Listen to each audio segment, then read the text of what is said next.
Assalamu alaikum wa rahmatullahi wa barakatuh, mes chers frères et sœurs. Aujourd'hui, Inch'Allah, nous allons voir un hadith très important de notre cher prophète sallallahu alayhi wa sallam, en espérant que cela va nous permettre à tous de nous remettre en question. Mes chers frères et sœurs en islam, d'après Abu Hurayra radiallahu an, le messager d'Allah sallallahu alayhi wa sallam a dit un jour à ses compagnons: savez-vous qui a fait faillite? C'est-à-dire, savez-vous qui est El-Mouflis? Les compagnons dirent: nous considérons comme failli parmi nous celui qui a perdu son argent et ses biens. Le prophète sallallahu alayhi wa sallam dit à cela: le failli de ma communauté est celui qui viendra le jour de la résurrection ayant accompli les prières, observé le jeûne et payé la zakat. Il vient après avoir insulté un tel, calomnié un tel, pris injustement les biens d'un tel, versé le sang d'un tel et frappé un tel. On répartit ses bonnes actions entre ses victimes et, si elles ne suffisent pas à le racheter auprès d'elles, on prélèvera de leurs péchés pour les lui imputer et le jeter ensuite dans le feu.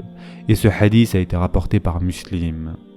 Mes chers frères et sœurs en islam, l'interrogation faite par le prophète sallallahu alayhi wa sallam dans ce hadith vise à attirer l'attention de ses compagnons avant de les informer d'une chose qu'ils ignoraient et qu'ils ne pouvaient apprendre que par le biais d'une révélation d'Allah Azza wa Jal. Le prophète sallallahu alayhi wa sallam posa tout d'abord la question suivante: savez-vous qui a fait faillite?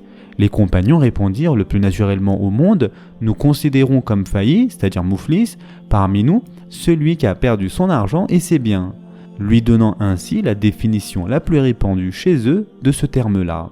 En effet, pour eux, ce terme signifie celui qui a tout perdu et qui ne possède ni argent, ni legs, l'infortuné en quelque sorte. Après avoir entendu leur réponse, le prophète sallallahu alayhi wa sallam dit: le failli de ma communauté est celui qui viendra le jour de la résurrection ayant accompli ses prières, observé le jeûne et payé la zakat. Mais il vient après avoir insulté un tel, calomnié un tel, pris injustement les biens d'un tel, versé le sang d'un tel et frappé un tel. On répartit ses bonnes actions entre ses victimes et, si elles ne suffisent pas à le racheter auprès d'elles, on prélèvera de leurs péchés pour les lui imputer et le jeter ensuite dans le feu.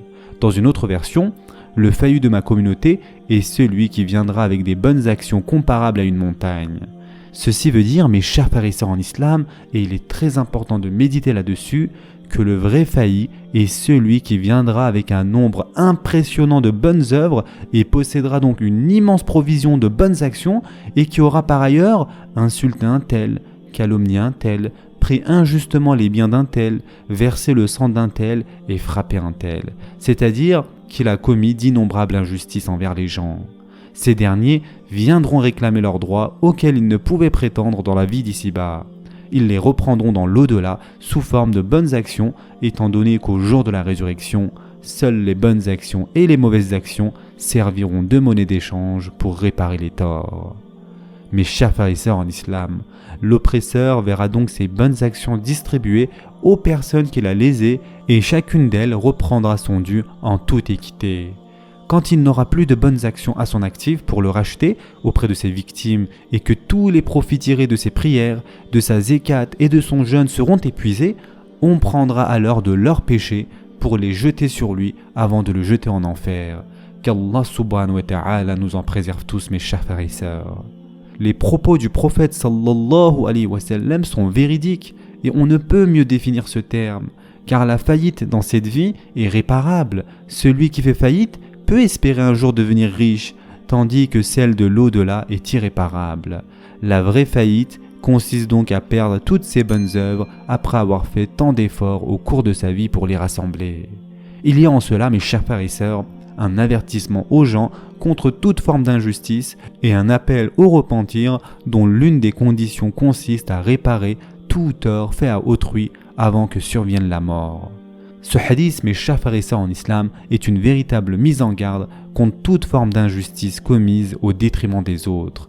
Il indique par ailleurs que le fait de remplir ses obligations religieuses, c'est-à-dire la prière, les aumônes, le jeûne, le pèlerinage, etc., ne suffisent pas pour se préserver de l'enfer. Il est indispensable de réparer les torts faits à autrui ou de demander le pardon de l'ayant droit en lui disant « frère, pardonne-moi ou dispense-moi ou d'autres expressions pareilles ou en lui remettant son dû. Mes chers frères et sœurs en islam, nous allons terminer avec 2 hadiths qui viennent renforcer cette mise en garde. Le prophète sallallahu alayhi wa sallam a dit « Quiconque a commis une injustice touchant à l'honneur ou au bien de son frère musulman, qu'il la répare avant que ne vienne le jour de la résurrection où ne seront acceptés ni dinars ni dirhams. S'il a quelques bonnes actions, on les lui prendra pour les lui donner à la personne lésée. Et s'il n'a aucune bonne action, on prélèvera des mauvaises actions de la personne lésée pour les lui imputer. » Et ce hadith a été rapporté par Bukhari.